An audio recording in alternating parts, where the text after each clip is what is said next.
नमस्कार. आजच्या व्हिडिओमध्ये तुमचं खूप खूप मनापासून स्वागत. आज आपण या व्हिडिओमध्ये 36 छातीचं खूप सोप्या पद्धतीनं पेपर कटिंग पाहणार आहोत. व्हिडिओ शेवटपर्यंत पहा. सर्वात अगोदर उंचीचा पॉईंट घेतलेला आहे. उंची आहे तयार 14 इंच, त्यात 1 इंच मिळवला आणि 15 इंचावरती मी पॉईंट घेतले आणि लाईन ड्रॉ केली. हा आता डबल आहे पेपर, त्यामुळे पाठीमागचा आणि पुढचा भाग दोन्ही कटिंग आपले होणार आहेत. आता शोल्डर घेऊया 5.5 इंच. आता हा 5.5 इंचाचा एक मी पॉईंट घेतलेला आहे. पहा, मुंडा आहे 6 इंचावरती. मुंड्याचा पॉईंट 6 इंचावरती घेतलेला आहे. त्या 6 इंचापर्यंत 5.5 इंच अंतर आहे का ते चेक करायचं आणि मगच मुंड्याची लाईन आपण ड्रॉ करायची आहे. आता इथं पहा, छातीचा चौथा भाग, छाती आहे 36 इंच, त्याचा चौथा भाग घेतला 9 इंचावरती आणि तुम्ही 1.5 इंच किंवा 2 इंच मार्जिन, तुम्हाला जसं मार्जिन पाहिजे त्या पद्धतीने तुम्ही घेऊ शकता. इथं मी 2 इंच मार्जिन घेतले. कमर आहे ती 32 इंच आहे, त्याचा चौथा भाग मी 8 इंचावरती एक पॉईंट घेतला. पाठीतल्या टक्स 1 इंचाचा एक पॉईंट आणि वरती जसं मार्जिन 2 इंच घेतले त्याच पद्धतीनं खाली सुद्धा मार्जिन 2 इंचाचं घेतलेलं आहे. दाखवल्याप्रमाणे तुमची मापे असतील तर कटिंग आहे ती परफेक्ट आहे, फिटिंग अगदी परफेक्ट बसतं. आता पाठीमागच्या मुंड्याला आकार देण्यासाठी 1.25 इंचावरती एक पॉईंट घेतला आणि 1.25 इंच अंतर पुढच्या मुंड्यासाठी घेतलेला आहे. आता ह्या लाईनीचा मध्य केला, कारण का नवीन असतात त्यांना आकार अगदी परफेक्ट द्यायला येत नाही, त्यामुळं काकेमध्ये झोळ येतो किंवा एक्स्ट्रा कापड राहतं किंवा आकार व्यवस्थित आला नाही तर कापड एक्स्ट्रा येतं. त्यासाठी हे 3 पॉईंट घ्यायचे. पहा, जे मुंड्याच्या कोपऱ्यापासून घेतलेला छातीचा चौथा भाग 9 इंचाचा एक पॉईंट आहे आणि जी लाईन आपण मुंड्याची केली त्याचा मध्य करायचा आहे. हे तिन्ही पॉईंट आहेत ते असे राऊंड शेपमध्ये जोडत घ्यायचे, त्यामुळं आकार आहे तो अगदी परफेक्ट येतो. आता इथं पहा, मी 1.5 इंच अंतर खाली घेतलेलं आहे. हे असं केल्यानं काय होतं की जे आपलं काकतलं फिटिंग आहे ते अगदी परफेक्ट होतं, अजिबात चुनट किंवा फुगा येत नाही. आता गळा जो आहे तो 2.25 इंच घेतला. आता आपण सुरुवातीला पुढच्या भागाची मापं टाकून घेणार आहोत आणि नंतर पाठीच्या गळ्याची मापं मी दाखवणार आहे. आता पुढचा जो गळा आहे तो 7 इंच आहे. आता मी 7 इंचावरती एक पॉईंट घेतला आणि इथं रुंदी जी आहे ती 2.5 इंच घेतली, वरती 2.25 इंच घेतली आणि खाली 2.5 इंच घेतली आणि असं क्रॉसमध्ये बॉक्स तयार करून घेतला. आता क्रॉस पट्टीची मापं आहेत ती पहा, इथं 3 इंचचा एक पॉईंट घेतला आणि इथं 2.5 इंचाचा एक पॉईंट घेतला. आता हे दोन्ही पॉईंट आहेत ते क्रॉसमध्ये मी लाईन ड्रॉ करून घेतली. पाठीमागच्या भागामध्ये कमरेच्या भागात 1 इंच एक्स्ट्रा वाढवलं होतं टक्ससाठी, तसं पुढच्या कमरेच्या मापात 1 इंच वजा करायचं आहे. म्हणजे काय तर कमरेचा चौथा भाग प्लस आपण किती मार्जिन घेतोय 2 किंवा 1.5 इतकं अंतर घ्यायचं आहे, कारण का ते टक्सचं अंतर वजा करायचं आहे पुढच्या कमरेच्या मापातून. आता मी तेच करून घेतलं. आता ह्या क्रॉस लाईनीवरती कटोरीचं माप टाकलेलं आहे. कटोरी आहे ती 6 इंचावरती टाकली. इथून 1.5 इंचावरती पॉईंट घेतलेला आहे. ह्या मुंड्याच्या कोपऱ्यापासून 1.5 इंच घेतलं. आता इथं आकार कसा द्यायचा ते तुम्हाला मी दाखवते. नवीन आहेत त्यांना परफेक्ट आकार द्यायला येत नाही. आता इथं मी 2.5 इंचचा एक पॉईंट घेतला. आता हे तिन्ही पॉईंट आहेत पहा, एक मुंड्याच्या कोपऱ्यापासून घेतलेला 1.5 इंचाचा, गळ्यापासून घेतलेला 1.5 इंचाचा आणि इथं 2.5 इंचाचा एक पॉईंट घेतलेला आहे तो. आता हे तिन्ही पॉईंट आहेत ते फक्त कर्वमध्ये जोडत घ्यायचं आहे, म्हणजे राऊंड शेप आकारमध्ये जोडत घ्यायचं आहे.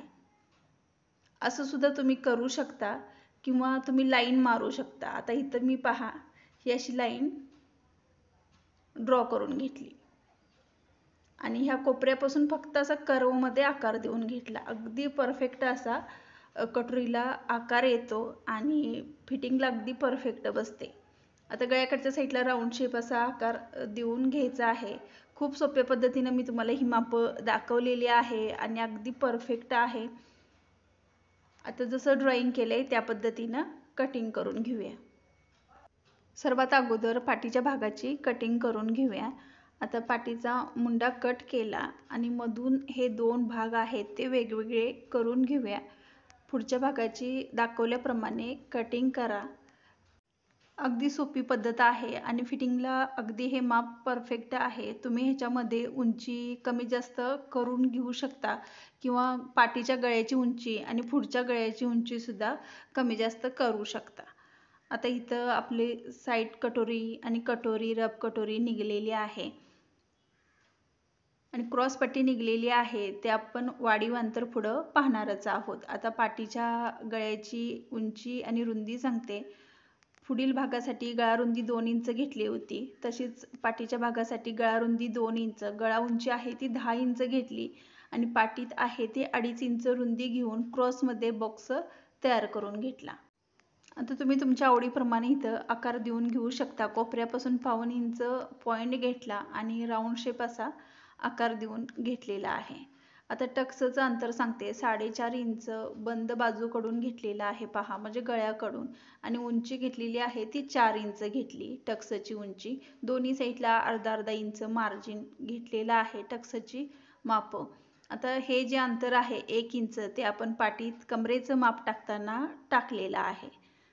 आता गळा आपण कट करून घेऊया. पाठीची ही माप झाली, साईडचा भाग झालेला आहे. आता ह्याच्यामध्ये कटोरी कशी वाढवायची खूप सोप्या पद्धतीने दाखवते. आपली रब कटोरी जी निघलेली होती ती पेपरवरती आहे तशी ड्रॉ करायची.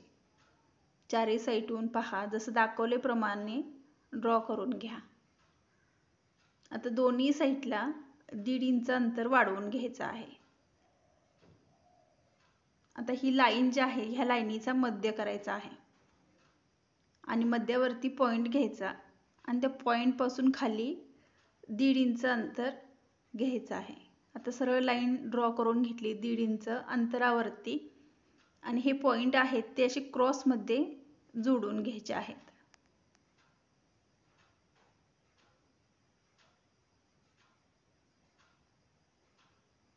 आता इथं 2 सूत म्हणजे 1.5 इंच अंतर गळ्याकडच्या साईडला वाढीव करून घ्यायचं आणि क्रॉसमध्ये लाईन ड्रॉ करून घ्यायची. नवीन शिकत आहेत त्यांना कटोरीला परफेक्ट राऊंड शेप असा आकार देता येत नाही. राऊंड आहे तो वाढतो तरी किंवा कमी तरी होतो. आता कसा परफेक्ट आकार द्यायचा पहा. रब कटोरी आपण ड्रॉ केली होती त्या कटोरीचा राऊंड शेप आहे तो मोजून घ्यायचा आणि 4 मध्ये डिवाइड करायचं आणि असे पॉईंट घ्यायचे.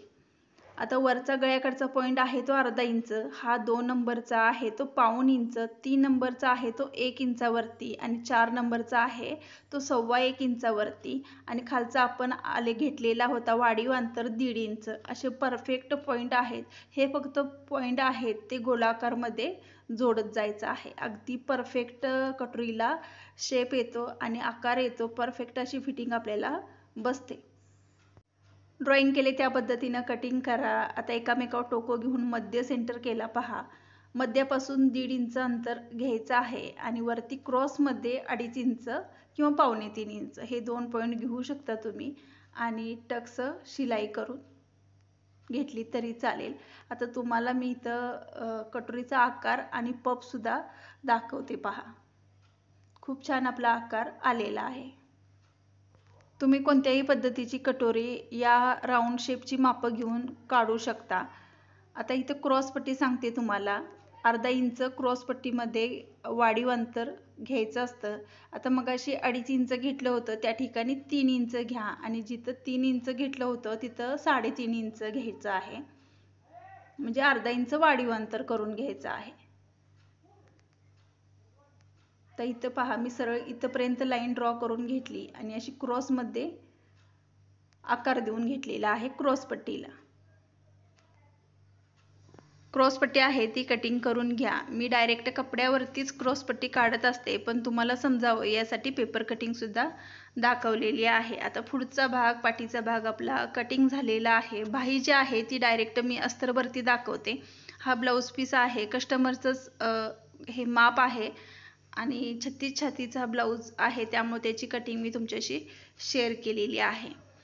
आता अस्तर आहे ते डबल फोल्ड करून घ्यायचं बाहीसाठी. आता उंची बाहीची आहे ती 10.5 इंच तयार आहे, त्यात 1 इंच मिळवला आणि बाहीची रुंदी आहे ती मी 9 इंच घेतलेली आहे, छातीचा चौथा भाग. आता इथं उंची टाकून घ्यायची आहे. 10.5 प्लस 1 इंच 11.5 इंचावरती मी पॉईंट घेतला पहा आणि लाईन ड्रॉ केली. आता इथून उतार द्यायचा आहे 3.5 इंचावरती. इथून 1 इंचाचा एक पॉईंट घेतला आणि इथून 1.5 इंच आतमध्ये एक पॉईंट घेतला. हे दोन्ही पॉईंट आहेत ते क्रॉसमध्ये लाईन ड्रॉ केली. ह्या लाईनीचा आहे तो आपल्याला मध्य करायचा आहे. आता मध्यापासून वरती अर्धा इंच आणि खालच्या साईडला अर्धा इंच असे 2 पॉईंट घ्यायचे आणि पाठीमागचा आणि पुढचा भाईला आकार देऊन घ्यायचा आहे. अगदी परफेक्ट भाई बसते, कुठेही चुन्नट वगैरे येत नाही.